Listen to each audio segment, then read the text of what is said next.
everybody, my dad thinks his podcast is amazing, so please subscribe, give it 5 stars or whatever, and maybe he'll finally stop talking about it. Anyways, welcome to Sobriety.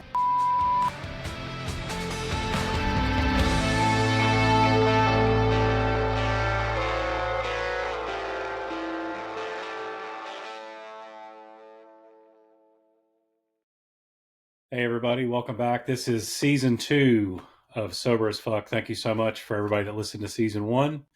And we start off the new year with a huge lineup. Today is just going to be Jessica and I kind of talking about what's coming up in this season. But we do have a huge guest lineup coming up for you.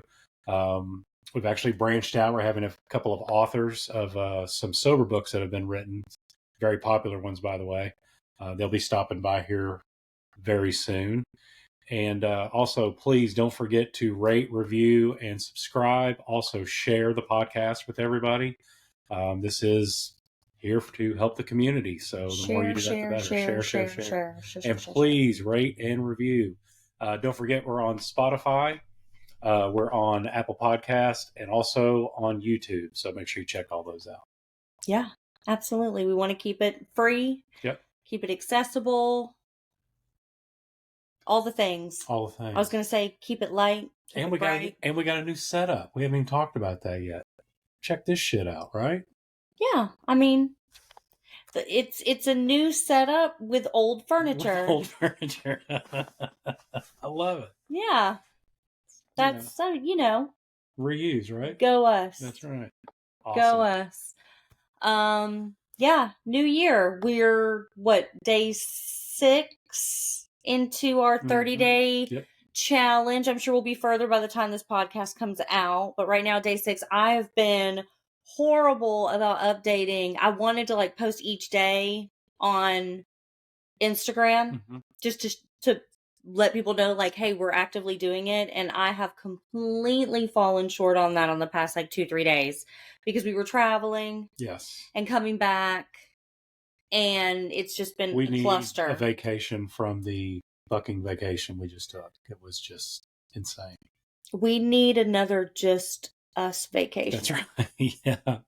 Yeah. But then it was fun. But that's stressful too, though, because you think about all the things you have to do and all the things that have to be taken care of in order for that vacation to be stress-free. Yeah. I'm stressed out already. And I will say I was surprised on the vacation. If we talked about, I think, like the last podcast, we were talking about mocktails, which you challenged a lot of people to come up with some good mocktails, which you had. And we also had challenged a lot of the places to have non-alcoholic beer options, which almost everyone did. The biggest one, which I don't know if it's a big surprise to us, but Disney kind of let us down a little bit. Epcot lets me bad. down. Yeah. Well, and I think I'm realizing it's a universal thing. I made a post on Instagram about it, and we don't ever try to act like we are expecting booze or drugs or whatever to be completely just wiped off the earth. We know it's a business. We know that there's money to be made. And, not everybody has a problem with substance, so whatever. But I just feel like there is a huge market, especially Disney and with Epcot and Food and Wine and things like that. There is a huge demographic of people in a big market you are missing out on because, the whole drinking around the world. I don't know that I would call it still drinking around the world because I just don't like the connotation that is associated with that. But I think it would be cool to be able to try different I think different around the world, or just even have NA options from around the world, which we're limited. It's it seems like depending on where you live, you're already limited on non-alcoholic beers anyway, or variety. And, we have friends in New Zealand, we have friends in the United Kingdom, and I know their stuff is completely different than what we have. Yeah, as far as options. So I'm saying they have the opportunity to do that.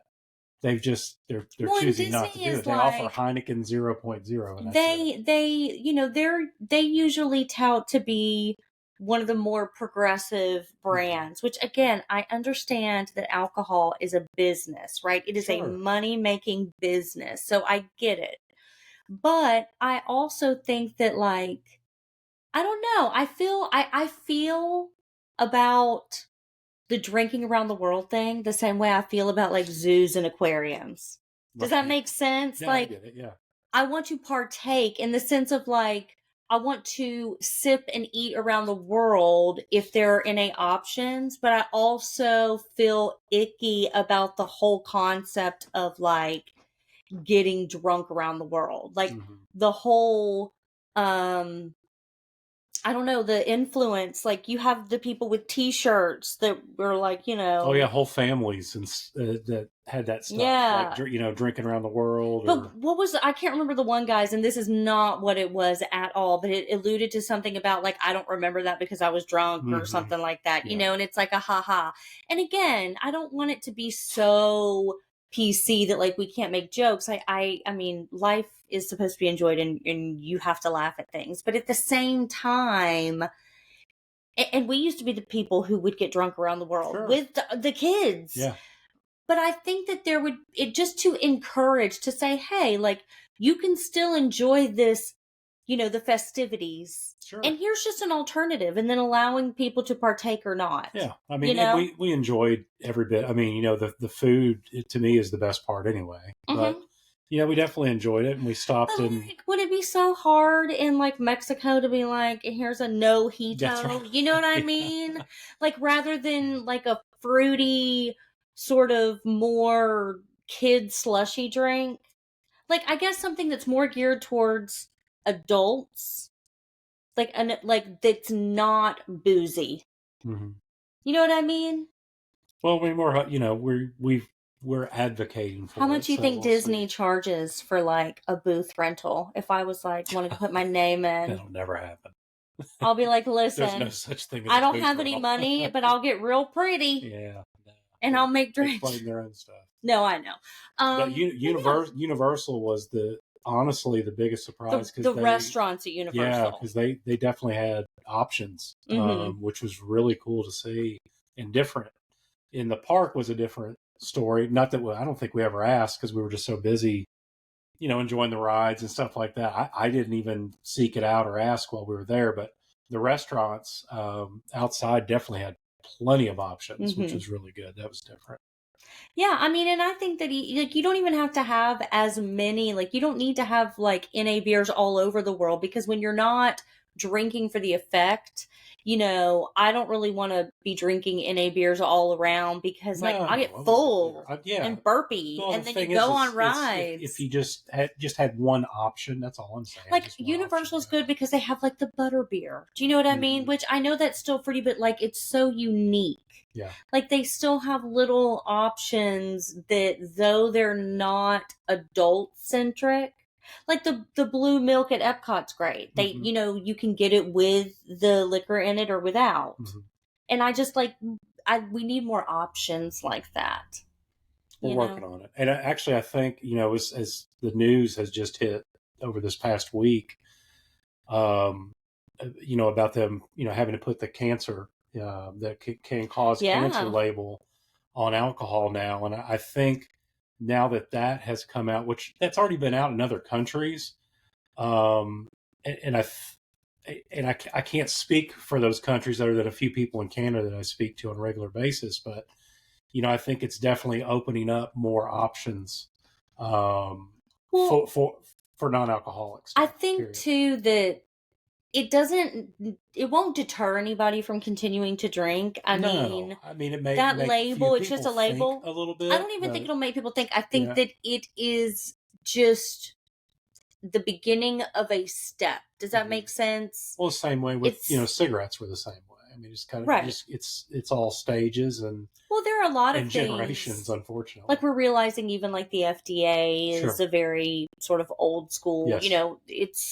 progress is a slow burn, especially when it comes to making money. If something is producing money, then, you know, 100%. Yeah. And alcohol is literally like the number one, like profitable thing in the world. What is it? It's like sex, money, alcohol, and jewelry. you know what I mean? Like, yeah, it's such a stupid markup. It's just it's dumb. And I mean, get the non-alcoholic stuff's not cheap. no, but I mean, like, again, if you're talking about money, like, you're going to tell me that if Disney reached out to like Go Brewing or Athletic and they were like, hey, let's partner up, they're going to be like, no, thanks. I don't think so. Come on. Crazy I mean, if you want to make it a business, there's a huge group of people who would invest their money into making that profitable, if nothing else. And I will say, if you're a believer in it like we are, I mean, email people. It doesn't hurt. I mean, they like to hear from the people, that's for sure, when they do their surveys and stuff like that. I'm the first one to let them know. Jessica makes posts about it and tags them in it. Do your part. I mean, why not?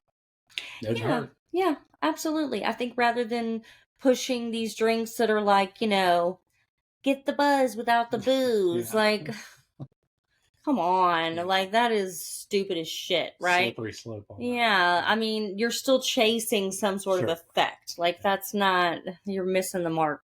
Big one on that. Yeah.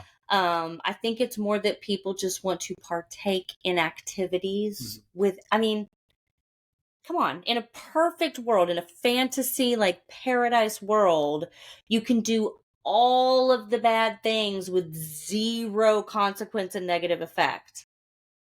Like, you can have all the sex, you can drink all the booze, you can do all the things, and nothing bad will ever happen. I mean, these are things that feel good, they're human nature, but that's not the reality of it. Right. Yep. So I think it's just allowing people to be human beings, right? But we had a fantastic time, I think, at Disney and at Universal. We had a really good time. And we started the challenge while we were on vacation. Which we is started really cool. the challenge. And by the way, the response we got back from that has been incredible. Thank you, everybody that's joined it. We've kind of thrown it out there. It's not something you had to start, by the way, on January 1st.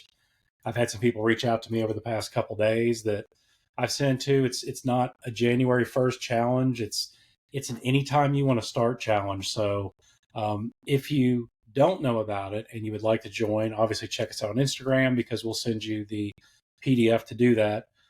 Jessica put together the 30-day, we put it together, but she put the PDF together of, what the challenge entails.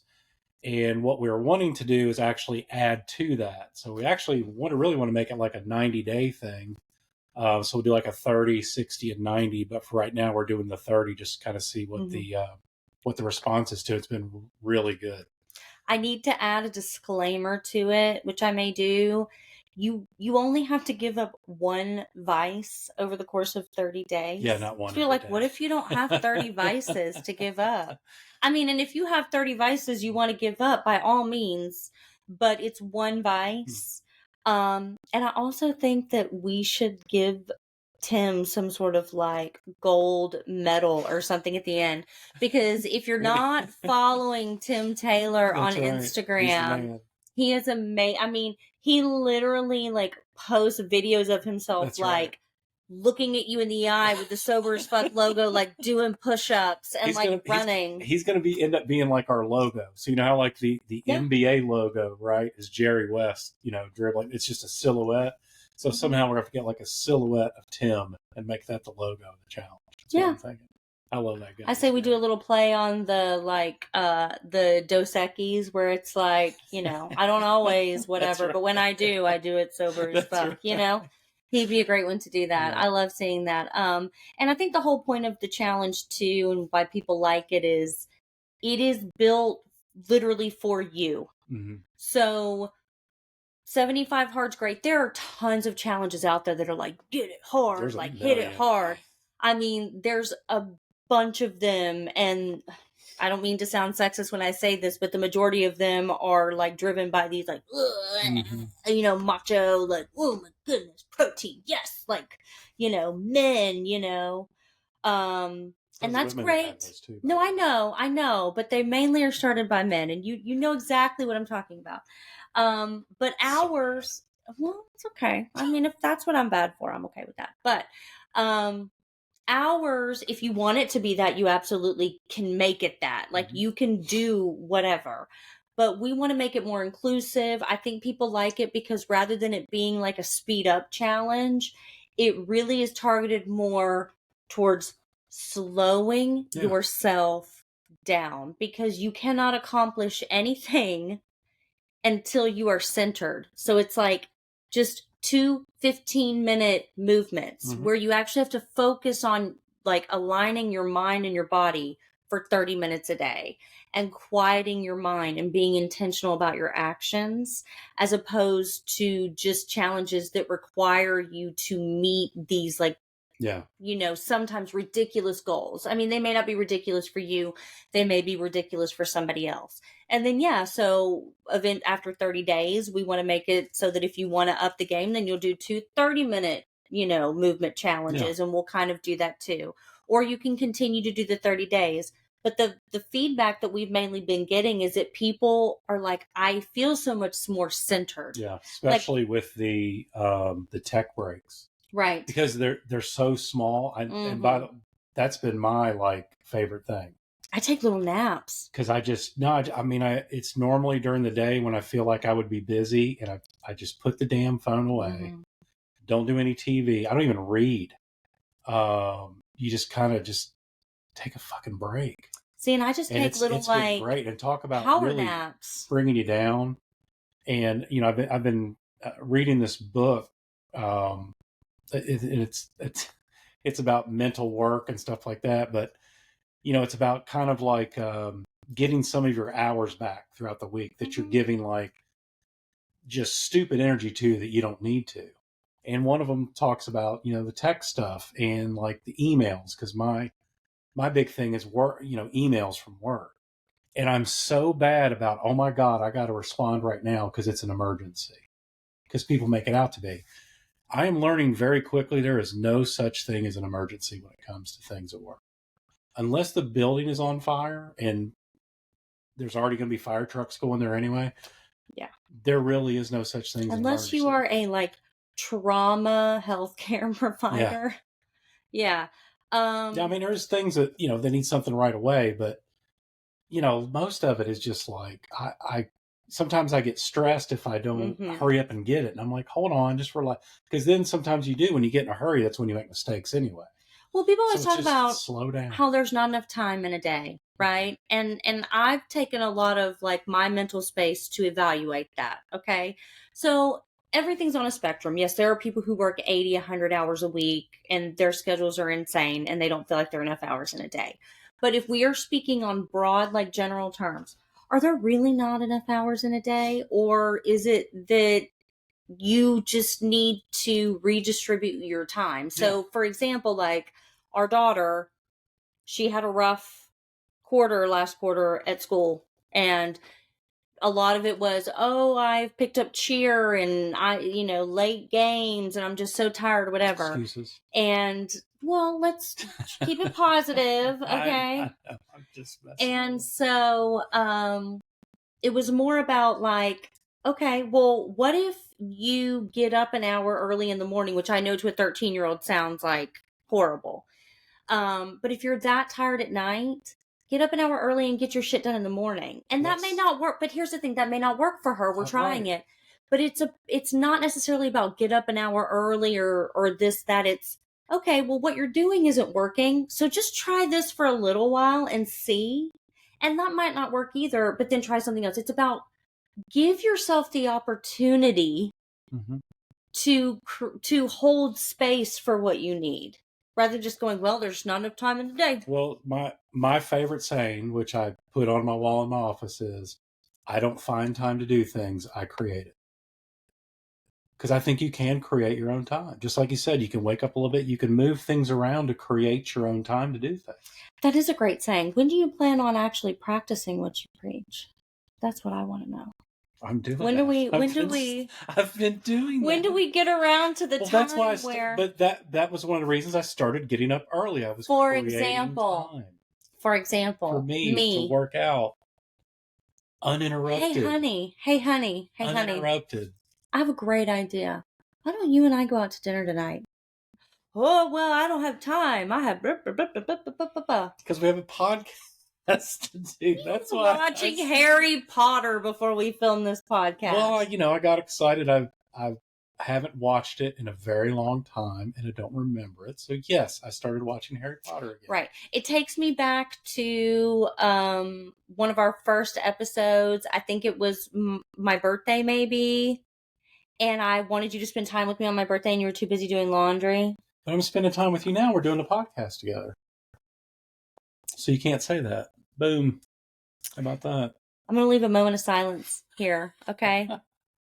I want everybody to tell me the problem with what you just said. Well, I did say let's schedule dinner in the next couple of days, and I'll put it on my calendar. I'm getting good about time, I'm telling you. I know what I'm doing.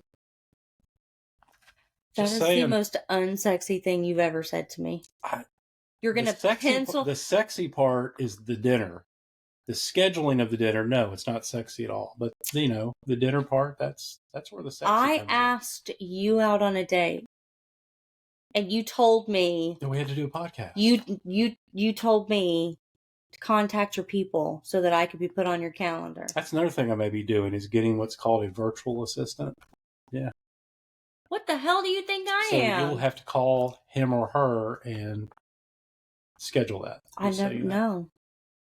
Look into it. Look it up. It's great. I'm telling you, I'm finding all these new ways to create time. Just saying. And okay, what are you going to do with all that extra time? You're going to look around. Conversation killed. No. Oh no. You've ensued war now, sir. Well, also in this season, I know you are wanting to dive more into something that it's actually very important to both of us, but you kind of initiated, was the mental health side of things, if you want to talk about that. Yeah, so we've talked about mental health. It's, it kind of goes hand in hand with the sobriety thing. But something that I've kind of observed from people who've been on the podcast and just feedback is, and what I'm going to say sounds very obvious, but it goes so much deeper, is that a lot of people are like, once I got sober, like about a year in, I really realized that my mental health was what I had to dig my claws into the most. And I don't want to speak for a community of people that I don't represent, because though, to back up, January 1st, I celebrated 7 months alcohol free. But I don't consider myself necessarily part of the sober community because I don't struggle with drinking. I'm in the sober community, but I don't like saying that I'm in recovery, because I'm not recovering from anything. It was just a personal decision that I made. Yeah. But a lot of people who are over a year in, they're eliminating the alcohol, though it was difficult. I thought that was going to be the hardest thing for me. And in the moment it felt so impossible. But then once I was no longer dealing with that, I didn't realize that the hardest part of all of it was going to be diving into the mental health part, the why. We always talk about alcoholism, addiction, however you self-identify, those are symptoms of the problem. I always sort of compare it to an infection. You cut your finger and it gets infected. Well, you treat the infection with antibiotics or steroids, right? And that clears the infection. But it doesn't do anything to prevent the behavior that it took for you to have the accident to cut the finger to begin with. So you have to dig into the why, right? Otherwise, you just keep cutting that same spot over and over until eventually you can't treat it anymore. So for me, I've noticed that the mental health aspect of it is huge. Again, it sounds so obvious, but from what I've heard from people who are, it could be 6 months sober, but it seems to be around a year. They're I have been really hitting it hard with my mental health. And that's something that I identify with, because my mental health is something I struggle with on a daily basis. And for example, and if there's anybody else out there who experienced this, I'm with you. We talked about the holidays being difficult, especially if you've lost somebody. something that I did not expect was like New Year's Eve going into New Year's Day. I got very unexpectedly sad, like grieving. And I've been trying to like run away from 2024. Like good stuff's happened with us and the podcast, but the most terrible thing that's ever happened to me happened in 2024, a lot of good, but one real bad, which was losing my mom. And that by far, like the grief of that is way bigger than any happiness I felt in 2024, if I'm being honest. Like it overshadows everything. And so and then there were other things that happened with like friends and their parents, and like there's just lots of little things. Well, they're not really little, they're big things, but 2024 as far as like illness and death and all that has just been horrible for us in our circle. And so I'm like, man, I am so fucking done with 2024. Like, fuck you, 2024, in the rearview mirror. You even said that a couple weeks ago on the podcast. Yeah, I did. And so, but then when New Year's Eve hit, I was having a really hard time holding space for wanting to run away and escape the year that broke me more than I've ever been broken before, with grief over losing my mom, but also entering into a year that her no longer held her life. Like I don't know how I can articulate it, but it was like up until the new year, I could be like, I saw my mom this year. Like earlier this year, my mom and I now I have to say last year. So this year, like it felt like I was running away from the grief and the year that did all of that, but also still wanted to hold on to it too. Yeah, because that year held her life. Like I can no longer say like, oh, I saw my mom this year or a few months ago. I have to say last year. And so like and you know me, I don't like, I joke about it on the podcast, but I do not like crying in front of people. So I'm normally a like go to the bathroom or hide in a corner and cry sort of person. And I just sobbed. And I'll say that like the sweetest moment was we took your granddaughter Layla to Florida with us, and I held her, and she just just felt like she was speaking to me like through my mom or something, and she like patted my back and she goes, and she's 7, mind you, she goes, I know you really miss your mom. It's okay, Jessie. And I fucking lost it in the arms of a little 7-year-old girl. I turned into a puddle of tears, and she held me in that moment and was just like, she's always here. She loves you. It's okay. And I'm like, you know, and it was just hard. I didn't expect that at all. I think that was what made it so difficult, is I was like, I thought that I was going to be excited to like finally leave this year behind. And I was, but I was also really sad to leave her behind with it. So I don't know if anybody else has experienced that. That was really difficult for me. And then on our way back, just a few days later, I got sick. Yeah. That was fun. And I feel like she's back. 100%. I'm back. I'm back.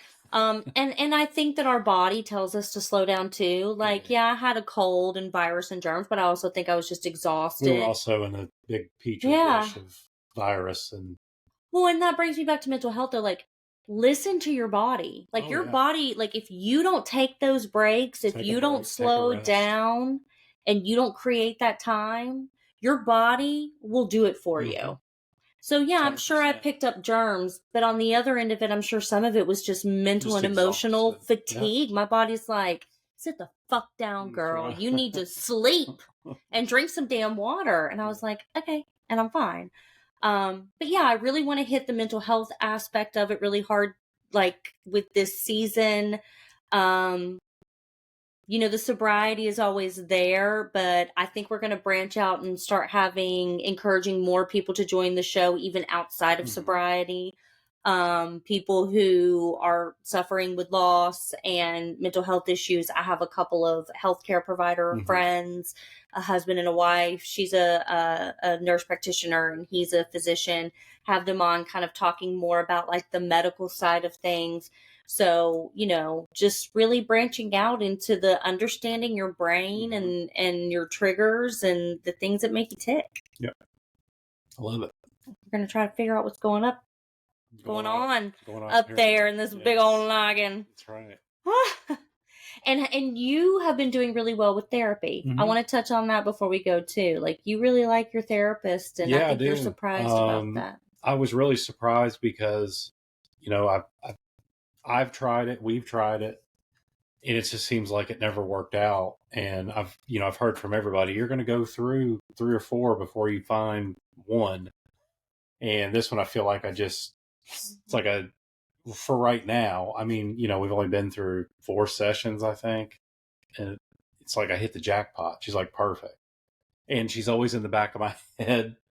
I think I've talked about it before. Like, even when when I'm driving and I'm getting pissed off or irritated, I hear her in the back of my head and it puts a smile on my face. It just makes me laugh.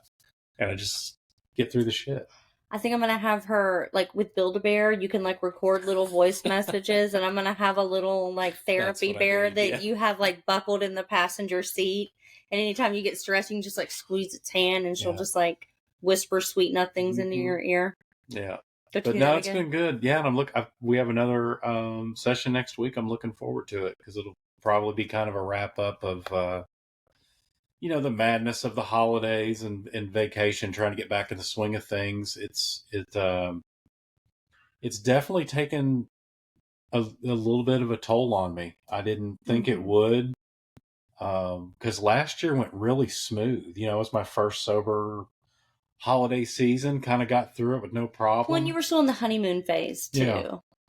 And it was like, it's, and you're right. Yeah. It was just like, it's new. And, like every month is something new and exciting. But once you've gone through it before, it's like, okay, now, You did a lot of juggling with me too, because you knew the holidays were going to be hard for me. So I feel like, I mean, I'm not saying I'm taking blame for that, but you had to hold a lot of space for me, embracing yourself for me too. You know what I mean? Like, it's hard to do that. I mean, I know that firsthand. When you were drinking, it's the same thing, right? As far as like we would go out and I'd have to gauge like which Ryan am I going to get? And though I'm not drinking and though it's not really the same thing, it's still difficult to look at someone you care about and be like, okay, how far is this going to go? Because as much as you want to enjoy the holidays, if I'm over here just like not wanting to partake, it's sort of like this albatross around your neck. Well, yeah, it's so it can, now that we're through it, I mean, I can tell you, I mean, yeah, it's kind of touch and go, right? Yeah.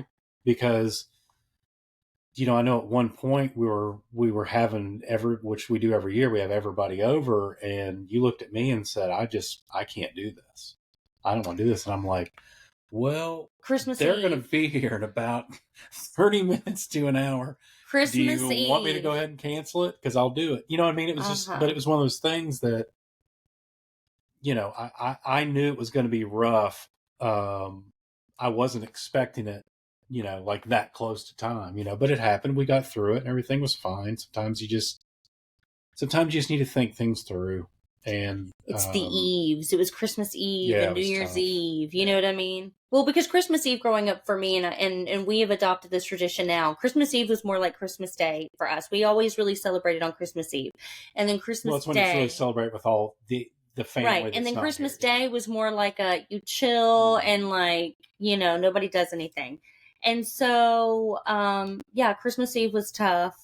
And New Year's Eve was tough. Now, it'll be tough every year, but it won't be new this year. So it'll be better. But yeah, I mean, of course, I'm sure that is, I think Michelle Obama had some interview where she's like, whoever said marriage is 50-50 is a fucking liar. You know what I mean? It is never 50-50. Sometimes it's 80-20. Sometimes it's 80-20. It's never 50-50. No, because it'll never be that way. Well, it's not supposed to be. Sometimes it's 100-0. Yeah. And that is a big burden to put on the other person, but I mean, such is life, right? Like, That's just how it is. Yeah. I think that if we really dive into it, there's some seasonal depression there too, which everybody goes through. It's dark, it's cold, it's, whatever. I look forward to warmer days. Yeah, me too. And I'm a guy that loves the winter, but yeah, this shit sucks. This past one was a tough one. Yeah. Yeah, it was a tough one. Starting out so good. Well, we have some exciting things to look forward to. Yeah, we do. We have a couple more trips that we're going to be taking, and then summer will be here. And we should do like a pool podcast at some point. Yeah. And doing, podcast every week here for you guys, as always. It's awesome. Mm-hmm. I can't believe we're like at a half a year, I think, of podcast. I have no idea. I think so. It's crazy. Wow. Unreal. Sure. Yep. Anyway, that's all I got today. Happy season 2. We'll see you guys next week. All right. Bye.